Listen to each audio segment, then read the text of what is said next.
Hello my friends, welcome back to the channel Ashish sir. आज के इस वीडियो में हम बात करने वाले हैं इकोनॉमिक्स की। आज से हम लोग एक नई सीरीज की शुरुआत करने वाले हैं जिसमें 12th स्टैंडर्ड जो आर्ट्स कॉमर्स एंड साइंस सभी को होता है, ऑप्शनल सब्जेक्ट के तौर पर होता है। 12th कॉमर्स में कंपलसरी सब्जेक्ट है, आर्ट्स में आप इकोनॉमिक्स सिलेक्ट कर सकते हैं, साइंस में आप एज अ ऑप्शनल सब्जेक्ट के तौर पर इकोनॉमिक्स सिलेक्ट कर सकते हैं। तो इकोनॉमिक्स की आज हम लोग बात करेंगे जिसके अंदर नए सिलेबस 2021 जो आने वाले एग्जाम्स है उसमें हम डिस्टिंग्विश के पार्ट को कवर करने की शुरुआत कर रहे हैं। मेरे पास दो ऑप्शन था, या तो मैं आपको क्वेश्चन बैंक में जो भी क्वेश्चन अवेलेबल है उसको या तो डायरेक्टली पीडीएफ बनाकर आपको अपलोड करके दो, या फिर अब हमारे पास कुछ समय का और है, 1 महीने के आसपास का टाइम और बचा हुआ, तो मैंने सोचा कि आपको चैप्टर वाइज डिस्टिंग्विश करवाने की कोशिश करता हूं जिससे आप थोड़ा सा रिलैक्स फील करेंगे। और आप अगर डेली एक चैप्टर के डिस्टिंग्विश भी लेकर बैठेंगे तो आपको जल्द से जल्द हो जाने वाला है। तो आज हम लोग स्टार्ट करने वाले हैं chapter number 1, that is introduction of micro economics and macro economics के डिस्टिंग्विश की शुरुआत करेंगे। सबसे पहले हम लोग बात करते हैं micro economics and macro economics के डिस्टिंग्विश की। माइक्रो इकोनॉमिक्स, मैक्रो इकोनॉमिक्स या किसी भी तरीके के डिस्टिंग्विश जब आप इकोनॉमिक्स में बात करते हैं तो वो डिस्टिंग्विश सिर्फ और सिर्फ 2 मार्क के लिए होते हैं। एंड बोर्ड आपसे एक्सपेक्ट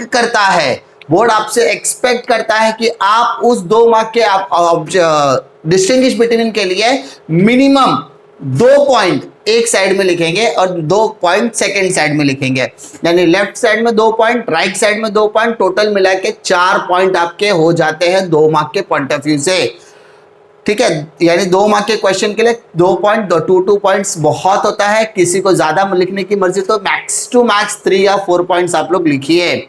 मैंने यहाँ पर किसी इसमें 3 से 4 या 5 पॉइंट भी लिखने की कोशिश की क्योंकि वो क्वेश्चंस शॉर्ट नोट्स के पॉइंट ऑफ व्यू से एज वेल एज डिफाइन के पॉइंट ऑफ व्यू से भी पूछे जा सकते हैं, तो वहां पर आपको बेनिफिट हो सकता है।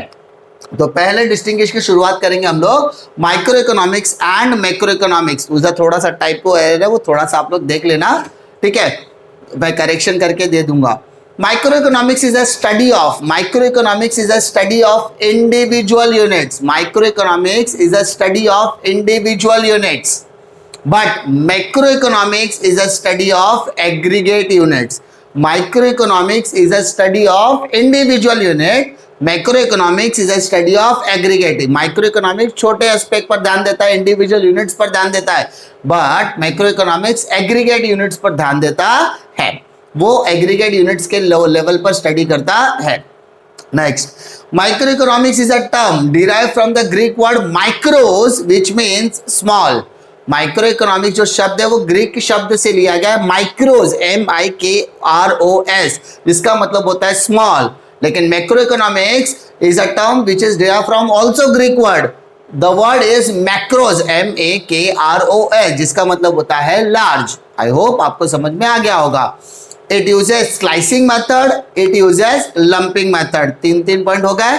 Fourth, it deals with price theory, it deals with the income theory. ठीक है, सिंपल 4 पॉइंट मैंने दे दिए, एकदम सिंपल तरीके से आपका डिस्टिंग्विश हो जाने वाला है। Now move to next question.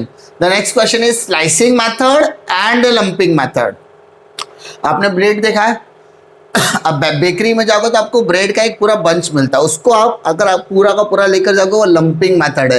लेकिन जब आप उसको स्लाइस में कन्वर्ट करते हो तो इट इज स्लाइसिंग। मतलब आप जब खाना खाते हो तो आप किसी भी चीज को डायरेक्टली तो कंज्यूम नहीं करते हैं क्योंकि वो लंपिंग इन नेचर होता है, आप उसको स्लाइस में कन्वर्ट करते हो, ब्रेड की स्लाइसेस में कन्वर्ट करते हो, वो स्लाइसिंग मेथड है। तो उसी तरीके से when the aggregate is divided into small units for the purpose of study of individual in depth, it is called as slicing method. जब पूरे एग्रीगेट यूनिट्स को डिटेल एनालाइज करने के लिए आप उसको छोटे छोटे हिस्सों में बांटते हो, छोटे छोटे पार्ट्स में डिवाइड करते हो, उसको हम कहते हैं स्लाइसिंग मेथड। लंपिंग मेथड क्या कहता है? when the economy is not split up into the small slices but is studied in a big lumps, यानी पूरी की पूरी इकोनॉमी को हमें एक साथ स्टडी करना है, when the method is adopted known as lumping method. Next, slicing method used by microeconomics, lumping method is used by macroeconomics.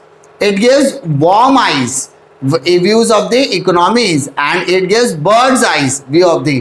जब हम लोग बात करते हैं ना कि छोटे छोटे हिस्सों के बारे में एनालाइज करना, तो it is known as warm eyes. छोटे छोटे अक्षर बोलते हैं ना, पूरी इकोनॉमी के बारे में बात करना, तो पूरी इकोनॉमी एक बर्ड व्यू है। बर्ड क्या करता है, ऊपर की तरफ उड़ता है तो वो क्या नीचे जमीन पर नजर रखता है, लेकिन अर्थबॉर्न जमीन पर रहता है, वो अंदर की काबिलियत को जानता है। उसी तरीके से डिटेल एनालिसिस की बात कर रहे हैं व्हेन, तो यहाँ पर जो अर्थ वॉर्म या वॉर्म होता है वो एक डिटेल एनालिसिस, डेप्थ नॉलेज की बात करता है, डेप्थ एनालिसिस की बात करता है, और बर्ड व्यू रखने वाले लोग सिर्फ एग्रीगेट ऊपर देखने की कोशिश करते हैं।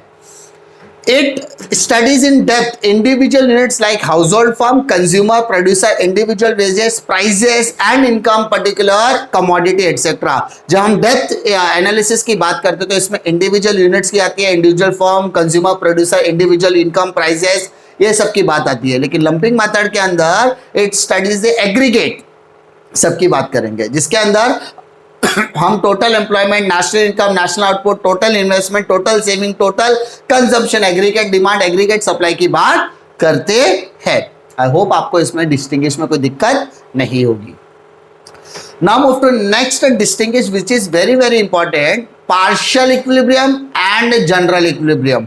तो यहां पर आपको पार्शियल इक्विलिब्रियम का मतलब क्या होता है, when partial equilibrium means an equilibrium derived by considering the effect of only two variables at a time. All the other variables are considered to be constant. मतलब जब हम सारे वेरिएबल्स में से सिर्फ दो वेरिएबल को कंसीडर करके एनालाइज करते हैं, बाकी के फैक्टर्स को सेम रखते हैं, उसको बोलते हैं partial. When we are talking about price and demand, तो प्राइस और डिमांड दो ही चीजों को देखेंगे, बाकी की सारी चीजें सेम रखेंगे। When we are talking about price and supply, तो प्राइस और सप्लाई को, तो डिमांड को देखने की जरूरत ही नहीं है। तो जब हम दो फैक्टर्स को देखते हैं, दो वेरिएबल्स को देखकर एनालाइज करते हैं, उसे पार्शियल कहा जाएगा। जनरल क्या कहता है, general equilibrium means an equilibrium which is derived bye considering the effect of many variables at a time. यहां पर जनरल इक्विलिब्रियम के अंदर हम मोर देन टू वेरिएबल्स, यानी एक टाइम पर most of the maximum variables को एक साथ देखने की कोशिश करते हैं, कंसीडर करने की कोशिश करते हैं, उस मेथड को कहेंगे जनरल इक्विलिब्रियम। पार्शियल में two variables at one time, यहां पे most of the variables at a maximum time. Partial equilibrium it neglects the interdependence between variables, ये दो वेरिएबल्स के ऊपर जो इंटरडिपेंडेंस होता है उसको निग्लेक्ट, इग्नोर करने की काम करता है। और जनरल इक्विलिब्रियम क्या करता है, वेरिएबल्स के आसपास में जो दोनों वेरिएबल्स में जो इंटरडिपेंडेंस, एक दूसरे के ऊपर आश्रित रहने की क्वालिटी है, उसको कंसिडरेशन में लेता है। Next, micro economics analysis is based on partial. Partial equilibrium कौन लेता है, माइक्रो इकोनॉमिक्स एनालिसिस करता है। And general equilibrium is analysis bye macro economics. Understood? Partial equilibrium, it studies the equilibrium position of the consumer, a firm, an industry and a market. तो भाई साहब, partial equilibrium कौन analysis को कौन adopt करता है, तो ये कंज्यूमर, फर्म या इंडस्ट्री या मार्केट अडॉप्ट करता है। But general equilibrium is a study, is a position where the economy as a whole, यानी यहाँ पर पूरी की पूरी economy as a one position के तौर पर क्या करते हैं, एनालाइज करने की कोशिश करते हैं। आई होप आपको फर्स्ट चैप्टर के इकोनॉमिक्स में कोई दिक्कत नहीं आएगी। इस चैप्टर के अंदर तीन इंपॉर्टेंट थे, जिसमें सबसे ज्यादा इंपॉर्टेंट अगर कोई क्वेश्चन था तो वो है micro economics and macro economics का। उम्मीद करता हूं कि आपको वीडियो पसंद आएगा। अगर आपको वीडियो पसंद आता है तो लाइक करो, दोस्तों में जरूर शेयर कीजिए। इसी तरीके की इंफॉर्मेशन के लिए चैनल पे बने रहिए। अगर आपको माइक्रो इकोनॉमिक्स या किसी भी सब्जेक्ट से रिलेटेड कोई भी नोट्स चाहिए तो आप हमारे टेलीग्राम चैनल पर भी जा सकते हैं, वहां पर ज्वाइन कीजिए। डिस्क्रिप्शन बॉक्स में आपको लिंक मिल जाएगा, आप वहां से ज्वाइन कीजिए, जहां पर हम डेली बेसिस पर आपको ऑब्जेक्टिव टेस्ट भी देते हैं। साथ ही साथ वहां पर मैंने पिन में करके रखे बहुत सारे नोट्स, जहां पर आप उसको डाउनलोड कर सकते हैं और वो भी फ्री ऑफ कॉस्ट अवेलेबल है। अगर आपको वीडियो पसंद आता है तो लाइक, शेयर और सब्सक्राइब कीजिए। मिलता हूं मैं आपको अगले वीडियो में एक और नए लेक्चर वीडियो के साथ। तब तक के लिए जय हिंद।